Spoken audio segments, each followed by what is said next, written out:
السلام عليكم ورحمه الله تعالى وبركاته. مرحبا بكم معايا في قناتي قناه ايناس. الشهوه ديال اليوم غادي تكون عباره عن فطائر او على شكل مخمار ديالنا حنا المغرب او لا شيار، كل واحد كيفاش كيسميه، ولكن بطريقه واحده اخرى. غادي يكون محشو ان شاء الله بالفرomاج في الداخل.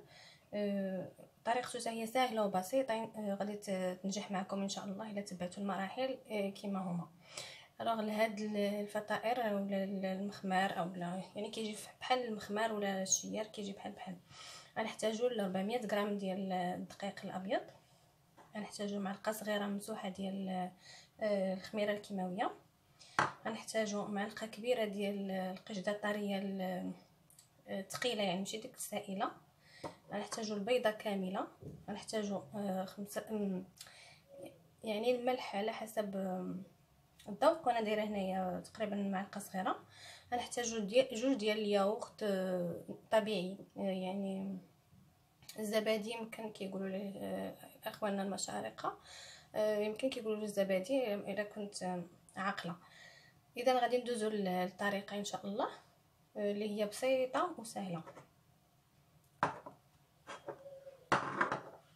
اول حاجه كنبداو بها كنخلطوا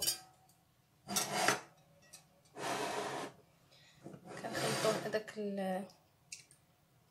الياغورت الطبيعي مع المعلقه الصغيره ديال معلقه كبيره عفوا ديال القشده الطريه الثقيله ايبيس.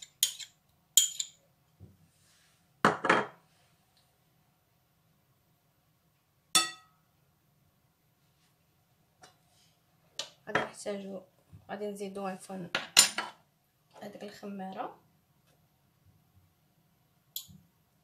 والبيضه، يعني المقادير كلها غادي نديروها الا الدقيق.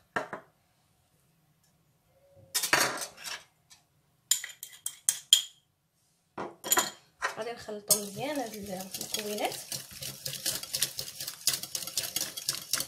ونسيت ما ذكرت لكمش 15 سنتيلتر ديال زيت البلديه. 15 سنتيلتر يمكن معلقه كبيره ديال زيت البلديه ان شاء الله غادي نحتاجوها من بعد. صافي فاش نخلطوا هاد المقادير كلهم كنبقاو نزيدوا الدقيق اللي هو مغربل بطبيعه الحال.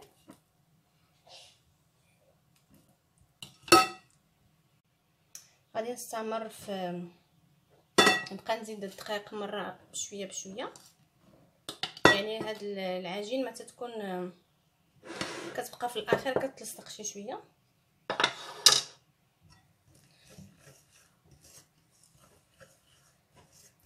يعني فاش توصل لواحد المرحله بانك تستعملي يدك، خاصك تستعملي يدك. اللي عندها العجانه وبغات تستعملها يعني حره تخدم بها. انا كيعجبني دائما نخدم بيدي، الا كنت عيانه ولا زربانه حتى انا كنستعمل العجانه.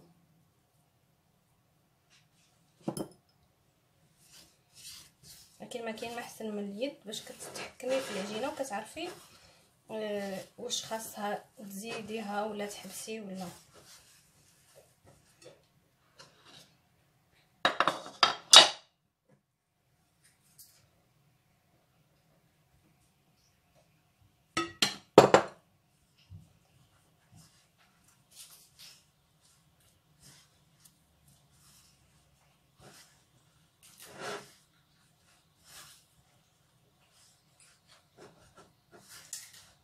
غادي نستمر هكا حتى نجمع العجينه ونكمل الدقيق اللي عندي.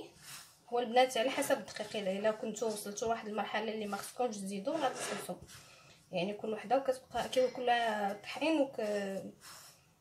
وكاين اللي كيشرب وكاين اللي ما، يعني على حسب النوعيات ديال على حسب نوعيه الدقيق. غادي نستمر هكا حتى نجمع العجينه ونرجع معكم. هنايا البنات جمعت العجينه وراهي مازال كتلصق شي شويه وما داتليش طحين، ما خداتليش 400 غرام كلها، يعني مشات لي غادي نشوفوهم مع بعض. بقات لي 150 غرام 151 غرام من ديك 400 غرام. 150 غرام اللي بقات لي، يعني الطحين ديال هاد المره ماشي كيختلف. هداكشي باش قلت لكم البنات 400 غرام. مي غادي تبقاو تعجنوا نتوما كتشوفوا ولا بدات كتلصق معكم، هي راه مجموعه بدا كتلصق صافي تحبسوا تما تحبسوا. يعني ما كملاتليش 400 بحال دات 250 غرام يمكن. المهم دابا البنات غادي نزيد هذيك 15 سنتي مليلتر ديال زيت البلديه على هذه على العجينه، وغادي نبدا نعجن فيها حتى تجمع لي حتى تجمع وندخل كاع داك الزيت يدخل لي مزيان في العجينه. يعني غادي واحد 5 دقائق ديال العجين صافي، وغادي نغطيها. البنات فاش تغطيوها ديروا لها الفيلم اليمونتير فوق منها مباشره فوق العجينه، وخليوها غنخليها واحد 10 دقائق ان شاء الله، وغادي نرجع معكم باش نشوفوا الحشوه ديال الفرماج ان شاء الله. صافي البنات ملي كنجمعوا العجينه كنديرها في واحد الفيلم اليمونتير بحال هكا ونخليها ترتاح على جنب واحد 10 دقائق. في الوقت اللي غادي نوجد الحشوه ديالي اللي غتكون عباره عن الوغ هنايا درت البنات 150 غرام ديال الفرماج فويتي، يعني هذاك اللي كيكون مطرب ولا مخفف. درت منه 150 غرام، يعني جمعت ما كانش عندي الكميه كافيه من بغيت نخلط لي فرماج وخلطت، يعني ما كانش عندي كميه كافيه من هذا الجبن هذا ديال فيلادلفيا. هذا تا هو زوين كيجي مذاق ديالو زوين في هذا الفطائر. وزدت شويه ديال ليمونطال الفرماج ايمونطال، شركت غادي نشركهم كاملين.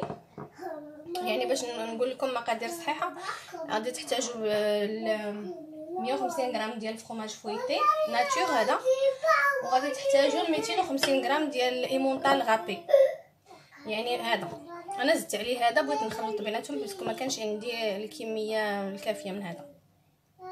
المهم البنات غادي نحاول نكتب لكم المقادير بالضبط في صندوق الوصف ان شاء الله.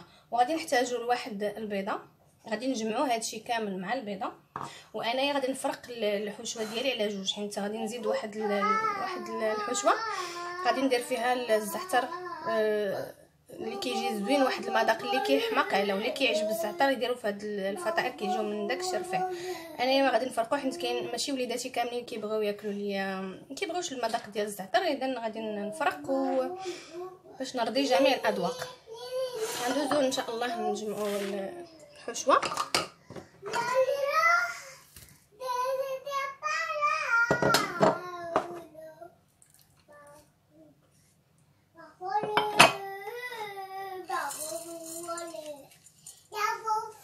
كيجي واحد المذاق من داكشي، زعما جربوها ان شاء الله غادي تعجبكم.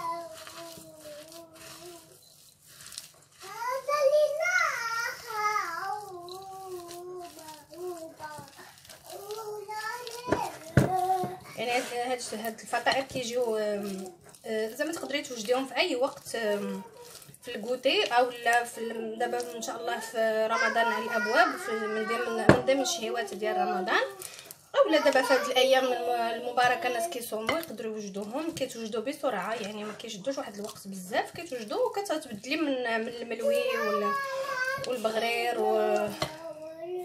وداكشي الاخر اللي كنديروا. يعني كيعطي واحد كيضيف واحد يعني شي حاجه جديده كنذوقوا، كتغيري شويه على المعتاد. وغادي نزيد هذيك البيضه ديالي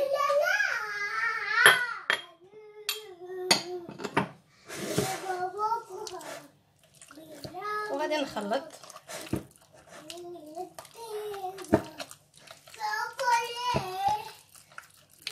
كما قلت لكم انا غادي نخلط هاد الحشوه هذه نجمعها مزيان وغادي نفرقها على جوج. غادي ندير نص فيه شويه ديال الزعتر والنص غنخليه بلاش.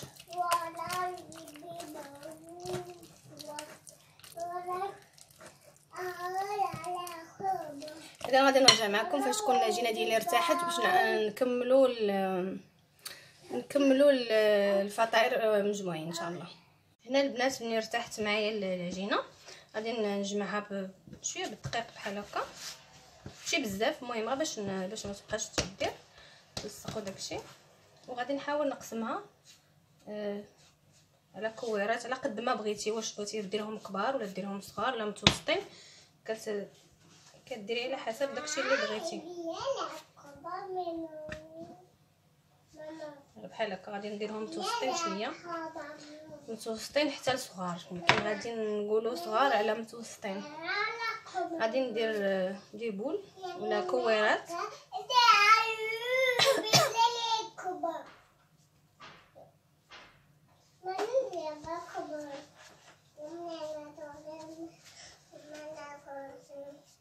يمكن غادي يجيوني متوسطين،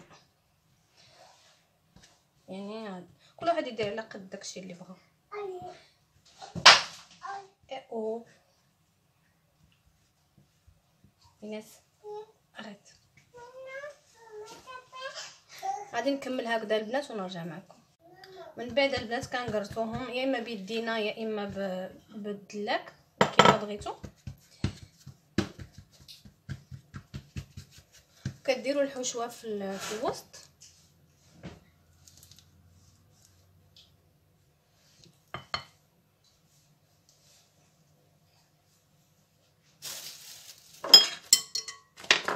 حتى ماما سيدي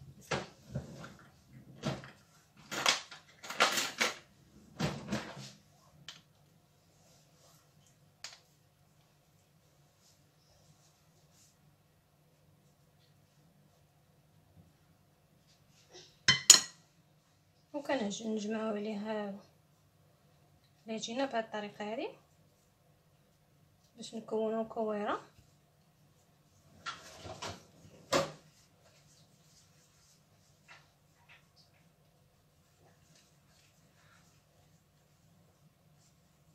وصافي البنات كنخليوها هكذا، نخليوها ترتاح شويه. غنكمل هادو بجوج بهم اللي بقاو لي ونخليها شويه تعاد ترتاح ونرجع معكم باش نطيبوهم وصافي.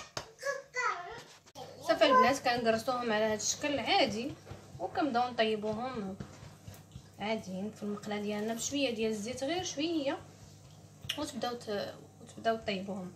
وغادي نرجع معكم يطيبوا ان شاء الله كاملين. نكمل هذه الكميه هذه وغادي نرجع معكم ان شاء الله. ملي كيطيبوا كيجيو هكا البنات بهذه الطريقه هذه. وكان هذا هو الكوتي ديالنا ديال اليوم.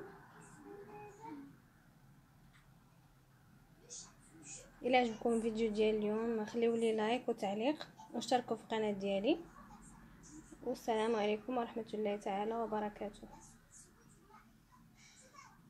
كيجي على هذا الشكل البنات.